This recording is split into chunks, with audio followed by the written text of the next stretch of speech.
Bonjour à tous et bonsoir. Tout va dépendre de l'heure par laquelle que vous allez suivre cette tranche des vidéos ou des enseignements. Nous avons mis en place quelques enseignements pour que les corps de Christ puissent en profiter aussi.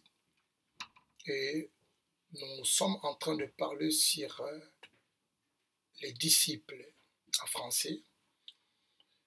Ce mot vient du latin qui signifie tout simplement discipulus. Discipulus veut dire un élève ou une élève, donc quelqu'un qui est en train de suivre une personne par rapport à son enseignement ou à son idéologie. Ça peut être aussi sa doctrine. Donc, c'est un élève qui est près d'un maître afin d'être enseigné et de devenir aussi comme le maître, en fait. L'objectif, vraiment, c'est ça. Vous prenez quelqu'un qui avait rien et vous les faites avaler votre doctrine ou vous l'inculquez votre idéologie pour que lui aussi, dans son tour, qu'il puisse aussi devenir maître dans une autre période pour enseigner encore les autres. Et quand nous voulons parler de ces choses, le disciple n'a pas été commencé au temps de Jésus. En fait, Jésus-Christ, quand il est venu, Jésus a trouvé déjà, il y avait déjà ceux qui étaient là comme le prophète Samuel, ceux qui étaient là comme le prophète Ésaïe. Ils avaient déjà commencé, ils avaient déjà des disciples comme une école. Ils avaient déjà des personnes par lesquelles où ils étaient en train de l'enseigner. Vous allez souvenir dans les temps des prophètes Samuel. Si je prends 1 Samuel chapitre 19, nous allons un peu lire ça. 1 Samuel 19, là où il nous parle lorsque David était en train de fuir Saoul. Il s'est allé se réfugier auprès de Samuel. Il dit, c'est ainsi, je prends seulement le verset 18, verset 19, 18, 19 et 20. C'est ainsi que David prit la fuite et qu'il échappa. Il s'est rendu auprès de Samuel à Rama et lui raconta tout ce que Saoul lui avait fait. Puis il alla avec Samuel demeura à Nachoth. On les rapporta à Saoul en disant, voici David est à Nachoth, près de Rama. Saoul envoya des gens pour prendre David. Ils virent une assemblée de prophètes. Regardez ce qu'il dit ici. Ils virent une assemblée de prophètes.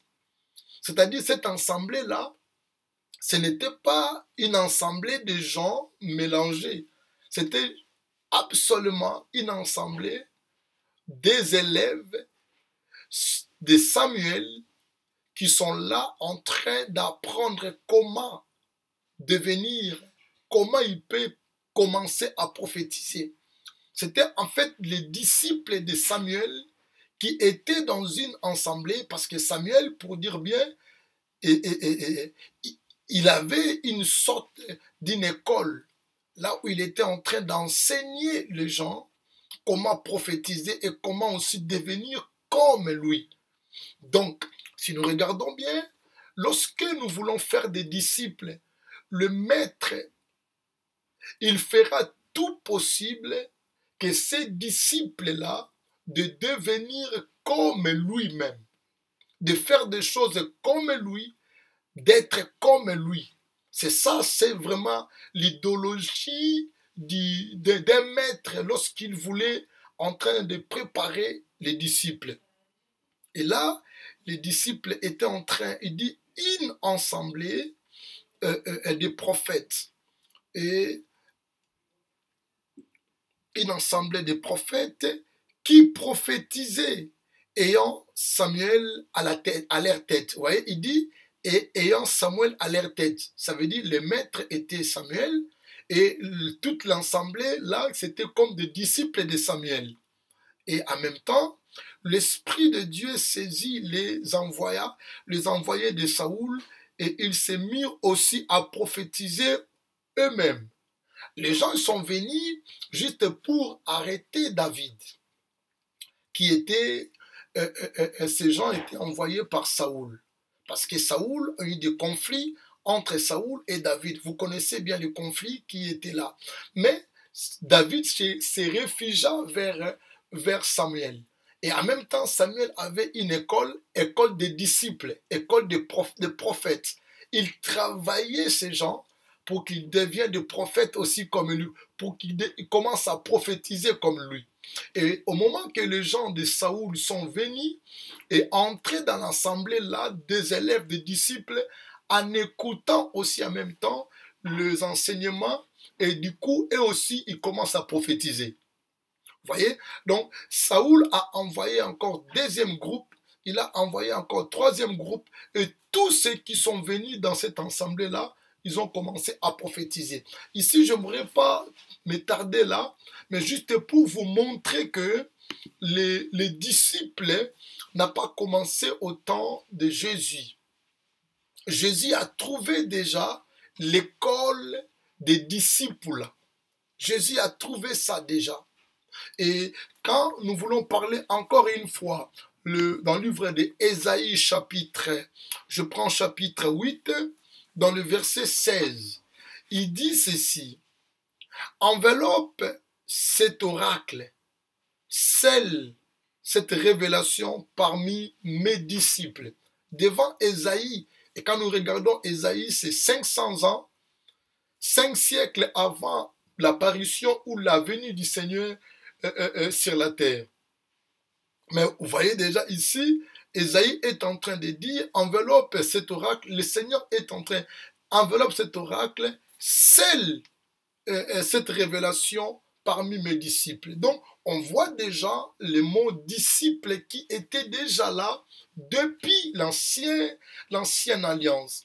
Mais ce que nous voulons vraiment comprendre, lorsque nous parlons des disciples, ce sont des personnes qui viennent, qui sont en rien, qui sont vides en eux, et le maître va le faire inculquer sa pensée, son intelligence, si je peux dire comme ça, son idéologie et son enseignement en fait. Parce que ce qui est important pour les disciples, le maître veut que les disciples deviennent comme lui pour que demain les disciples aient aussi devenir comme le maître aussi, parce qu'ils vont propager les enseignements ou l'idéologie qu'ils vont recevoir de la part du maître. Mais ce que nous voyons peut-être aujourd'hui, et c'est vraiment un peu déplorable. Pourquoi? Parce que au lieu de former des disciples, nous, dans notre époque, nous formons beaucoup plus de combattants. Nous formons des combattants et non des disciples. C'est pourquoi vous voyez que les églises ou nos églises d'aujourd'hui, elles sont vraiment faibles. Nos églises ne sont pas fortes. Pourquoi? Parce que les gens ne sont pas fondés dans une idéologie. Vous pouvez demander à un disciple ou un membre d'une église quelle est réellement la doctrine de votre église, quel est réellement l'enseignement de base de votre église. Les gens de foi ne savent pas, ils ne comprennent pas. Pourquoi? Parce que nous sommes focalisés juste de former les combattants pour combattre, pour chasser les démons, pour faire beaucoup de choses. Or, quand vous regardez même lorsque le Seigneur est venu sur la terre, le Seigneur a pris beaucoup de temps et pour enseigner, pour faire inculquer à ses disciples sa pensée, son idéologie, la doctrine qu'il a amenée sur la terre. Et c'est là qui a fait que l'Église est devenue une Église forte. Vous voyez, lorsque vous regardez même la vie de Paul, n'oubliez pas que l'apôtre Paul, avant de devenir Paul, Saul aussi était un disciple de Gamaliel. Saul. La Bible parle de ça aussi dans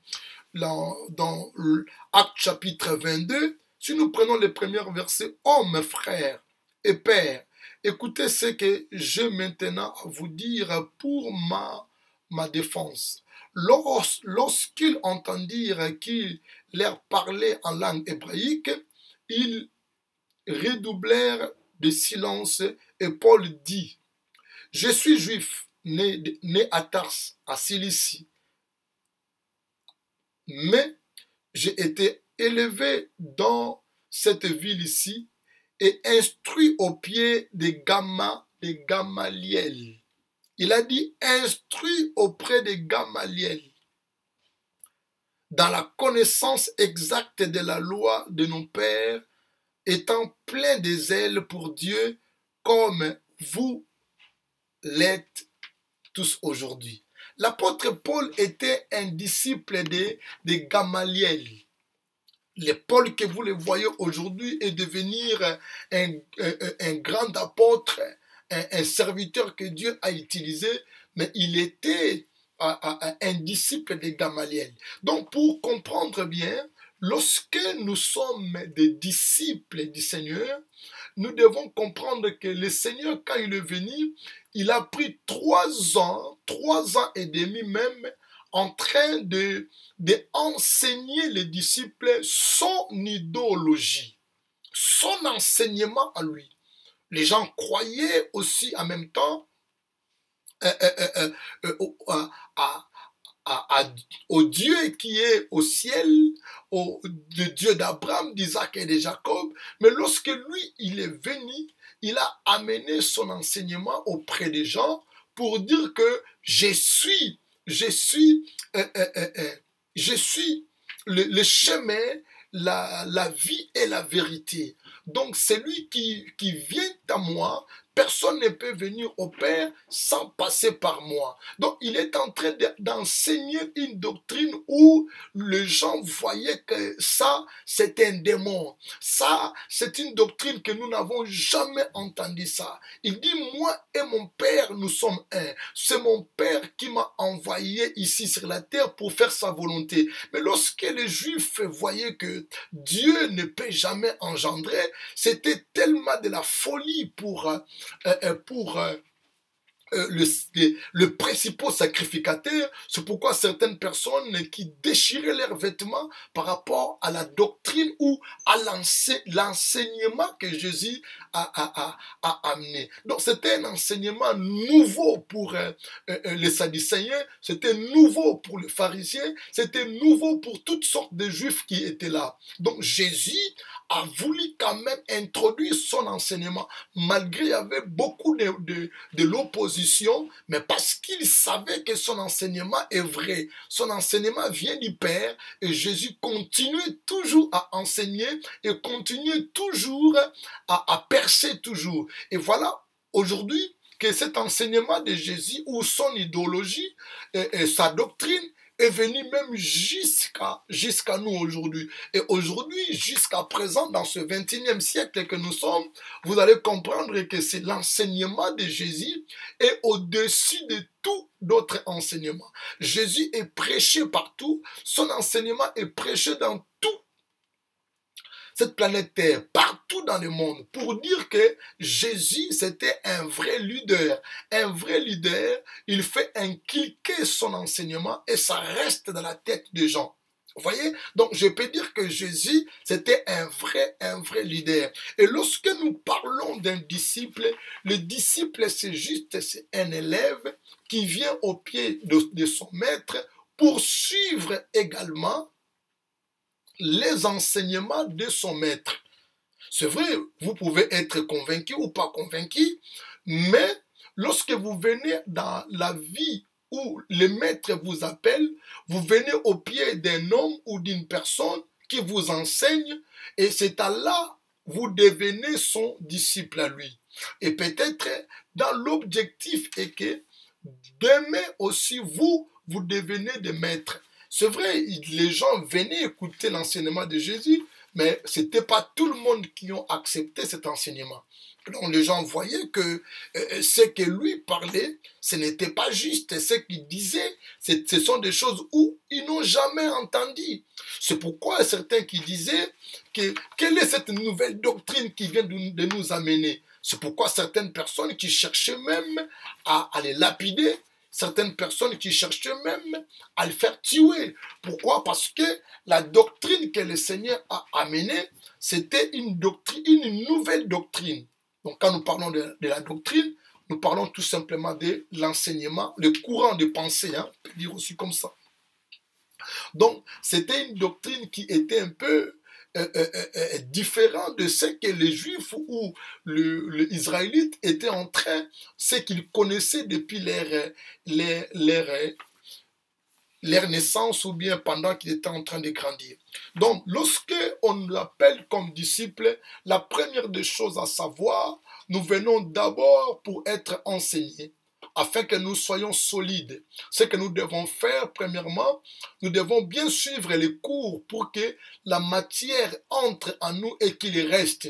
Donc, vous pouvez défendre maintenant ce qu'on appelle dans certains cours théologiques l'apologétique. Un cours d'apologétique, c'est juste la défense maintenant. Donc, vous devez comprendre la matière, vous devez comprendre l'enseignement de votre maître et après, vous allez commencer à défendre ça. C'est pourquoi vous voyez que des fois, nous avons plein de religions ou bien plein de pensées ou beaucoup de doctrines. Vous voyez vraiment que cette personne, elle est dans la mauvaise doctrine, mais elle défend sa doctrine. Pourquoi elle défend sa doctrine, même si elle est fausse? Pourquoi elle défend ça? Elle défend ça parce qu'elle était disciple, elle était enseignée comme ça.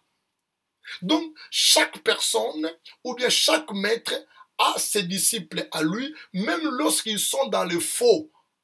Parce que les gens-là qui ont avalé sa doctrine ou son enseignement, même si l'enseignement est le faux, mais parce que les gens ont avalé cet enseignement, et il va défendre que ce qu'ils ont entendu et ce qui était enseigné. Donc vous pouvez rester devant, il y a certaines doctrines que devant vous, vous êtes christianisme ou les autres, je ne sais pas comment, mais lui, il défend sa doctrine et toi, tu défends ta doctrine aussi. Donc, il trouve que sa doctrine, elle est bonne, toi aussi, tu trouves que ta doctrine, elle est bonne. Donc, c'est comme ça que vous allez comprendre que lorsque quelqu'un qui sont même, je peux donner un exemple, même dans d'autres religions, hein, il peut défendre sa religion parce que c'est ça la matière que lui, il a consommée. Parce qu'il a consommé cette matière-là, et c'est ça seulement qui va défendre ça. Vous pouvez être devant un musulman, le musulman va défendre l'islam, il va défendre sa doctrine. Vous pouvez être devant un branamiste comme ça, même si ils sont des chrétiens, mais il y a quand même une partie qui défend aussi des parties de leurs prophètes comme, comment ça s'appelle encore? William Branham. Donc, il défend William Branham. Vous pouvez être dans les religions kimbanguistes, vous devez trouver vraiment que des fidèles qui sont là-bas, ils vont défendre même Simon Kimbangu. Donc, catholique, pareil. Pourquoi? Parce que ce sont les enseignements, c'est qu'eux, ils ont grandi, c'est qu'eux, ils ont avalé, et ils trouvent ça, c'est un bon enseignement pour eux, parce qu'ils ont recyclé ça.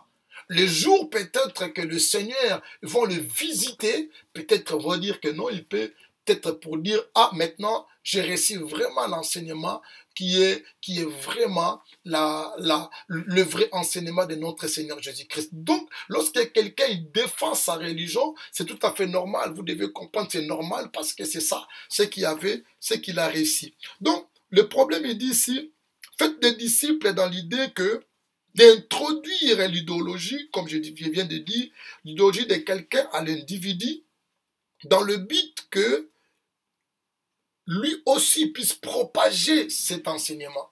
Donc lorsque nous faisons des disciples, ce n'est pas pour que les disciples gardent l'enseignement qu'ils ont reçu dans leur cœur ou bien dans leur tête. Mais l'objectif est que le Seigneur, quand il a appelé les disciples, le souci était que sa pensée, son enseignement puisse aller partout parce que lui savait bien que il est venu une mission sur la terre, il ne serait pas longtemps ici sur la terre. Mais comment je peux propager, comment je peux amener mon enseignement loin d'ici? C'est pourquoi il a appelé aussi les 12 apôtres. Mais il faut savoir, comme je viens de dire au préalable, donc ce n'est pas Jésus qui a commencé à faire des disciples. Les disciples, ça vient très loin. Ésaïe avait ses disciples à lui. Je viens de vous démontrer dans Ésaïe chapitre 8 et verset 16. Et Samuel aussi avait un groupe de petits, un groupe de prophètes, un groupe de gens, lui qui l'enseignait pour que les gens commencent à prophétiser. Donc les disciples viennent de loin. C'était juste une école, ça vient très loin. C'est vrai que Jésus a amené beaucoup d'ampleur parce que c'est lui qui a vraiment essayé un peu d'amener encore beaucoup d'ampleur dans ce que nous appelons aujourd'hui les disciples. Donc, l'objectif est que lorsque un maître qui est en train d'enseigner ses disciples, le maître doit avoir déjà la pensée du maître et que je suis en train d'inculquer ces messages pour que eux aussi puissent amener ça ailleurs ou amener ça partout. Parce que nous ne savons pas. Peut-être demain, je ne serai pas là, mais qu'est-ce que j'ai laissé comme héritage dans l'église. Et c'est pourquoi il est important pour nous, ou les hommes de Dieu, le pasteur ou les dirigeants de l'église, nous devons vraiment enseigner les gens, de montrer l'église, d'enseigner l'église, ce qui est aussi les disciples, soit la doctrine, la saine doctrine de Jésus-Christ. Pourquoi? Parce qu'un jour, peut-être nous serons plus là pour que l'église puisse continuer. Vous voyez, Jésus aujourd'hui n'est plus là.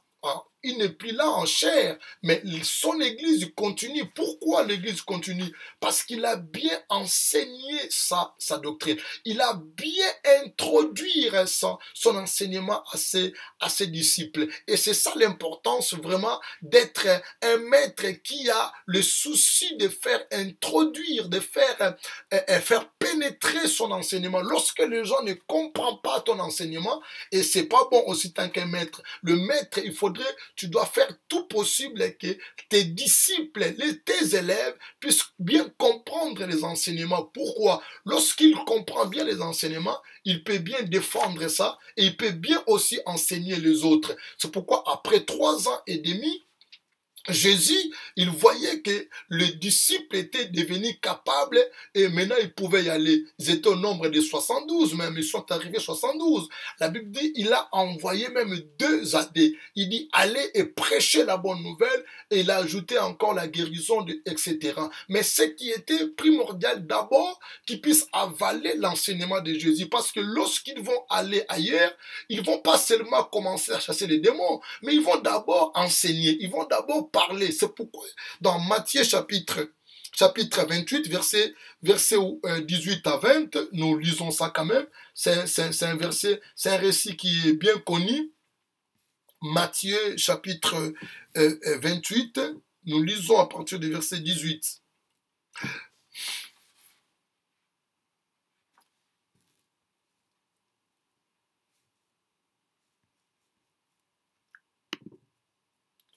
Je prends Matthieu 28, verset 18. Même si je commence à verset 16, il dit, les 11 disciples allèrent en Galilée sur la montagne que Jésus leur avait désignée, et quand ils le virent, ils se prosternèrent devant lui, mais quelques-uns eurent de doutes. Jésus étant s'approché, leur parla ainsi, tout pouvoir m'a été donné dans le ciel et sur la terre. Allez et faites de toutes les nations des disciples. Allez maintenant, allez, faites de toutes les nations des disciples, le baptisant au nom du Père et du Fils et du Saint-Esprit. Il a dit, enseigne-leur à observer tout ce que je vous ai prescrit. Vous voyez? Donc Jésus a vu ici, les disciples étaient capables. Il a dit d'abord, enseigne-les. Il n'a pas dit, allez chasser les démons. Il n'a pas dit que vous devenez des combattants. Il n'a pas dit, allez guérir les malades. La première des choses que Jésus a dit, enseigne-les. Il dit d'abord, enseigne-les. Donc, donc quand nous sommes en train de former les disciples, pour le but aussi que les disciples-là puissent devenir aussi eux-mêmes des maîtres, pour que demain puissent enseigner. C'est pourquoi il est important que nos disciples, nos élèves, ceux qui se trouvent dans l'église, ils devaient beaucoup plus comprendre bien la matière, l'enseignement, la parole du Seigneur. Parce que s'il ne comprend pas la parole, s'il vient là-bas qu'on commence seulement à chasser les démons, on commence seulement à guérir les malades, on commence, là nous sommes en train de former les combattants. Mais Christ n'a pas formé les combattants, il a formé les disciples, les élèves. Et après avoir, les élèves été bien enseignés, ils ont compris l'idéologie du maître, ils ont avalé son enseignement et il a dit, enseignez-leur ce que je vous ai prescrit, ce que moi je vous ai donné. Donc le disciple va donner tout simplement seulement ce qu'il a reçu de son maître. Maintenant, s'il a reçu rien, qu'est-ce que le disciple va donner? Il ne donnera rien. Il ne donnera rien. Donc, dans nos églises, nous devons vraiment essayer un peu de changer également, d'amener vraiment le peuple de Dieu dans les enseignements, surtout des enseignements pareils comme c'est vraiment préliminaire, c'est des enseignements c'est quelque chose vraiment du début de la vie chrétienne. Il faudrait que les chrétiens comprennent ça. Si les chrétiens ont loupé cet enseignement de disciples-là, il est difficile pour qu'ils puissent être forts parce qu'ils ne savent même prêcher la parole, même enseigner ce qu'il a reçu parce qu'il a reçu absolument rien. Et là, il fait que de chasser, de combattre. La vie chrétienne, ce n'est pas tout simplement de combattre. Parce qu'au moment que nous avons Christ en nous, nous savons bien que le combat va venir, mais lorsque nous avons Christ en nous et les enseignements de Christ en nous, quand vous regardez bien, Christ n'a pas beaucoup parlé des démons ou des diables dans son enseignement. Christ a parlé beaucoup du royaume. Christ a enseigné les gens de comprendre réellement la doctrine qu'il a amenée ici. Il dit la doctrine du Père, du Fils et du Saint-Esprit. C'est ça que lui a amené. Les doctrines qui montrent réellement, il est lui le chemin, lui et son Père, ils sont un. C'est là où il y a plusieurs personnes qui n'ont pas voulu avaler cet enseignement-là et certains qui ont voulu le lapider. Mais du moins les 12 qui ont vraiment compris cet enseignement et les 12 s'est multiplié, c'est devenu 72 et 72 est devenu 3000, 5000, 5000 et jusqu'à aujourd'hui que nous sommes éparpillés dans le monde. Pourquoi? C'est parce que Jésus était un vrai maître et un vrai leader.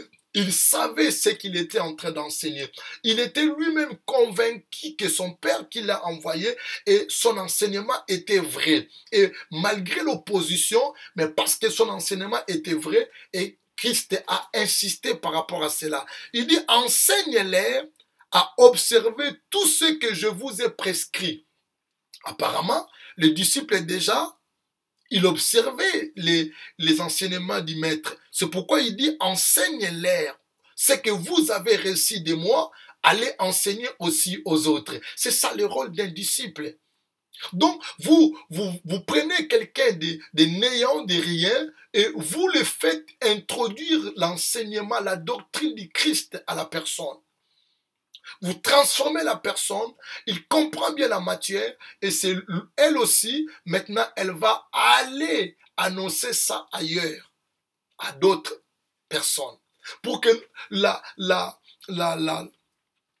l'évangile puisse aller même à l'extrémité, comme la Bible dit. Et voici, je suis avec vous tous les jours jusqu'à la fin du monde. Vous voyez, il a dit, je suis avec vous moi-même tous les jours. Donc Christ était avec les disciples et les disciples ne pourraient pas enseigner d'autres choses, seulement ce qu'ils ont reçu de leur Père.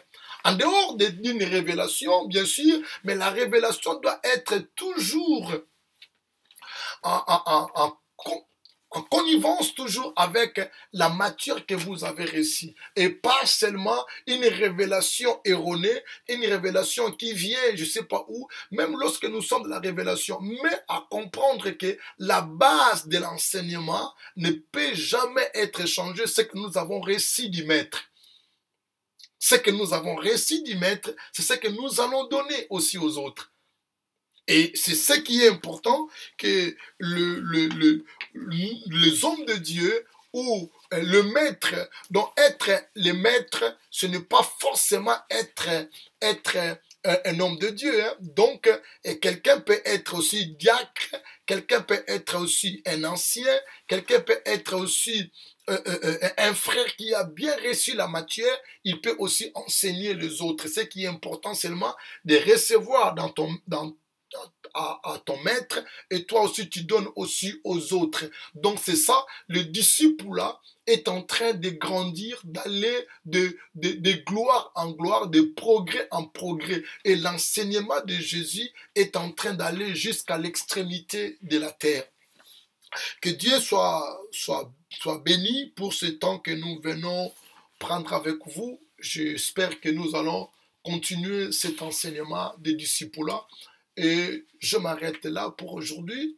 Que le Seigneur soit avec nous, à savoir que nous sommes appelés à former des disciples et non à former de combattants. C'est vrai que le combat sera là permanent, mais du moins lorsque nous avons la parole ou l'enseignement du Christ en nous, nous allons aussi vivre et marcher dans la victoire parce que nous avons déjà Christ en nous, c'est l'espérance de la gloire. Que Dieu nous bénisse et à très bientôt. Au revoir.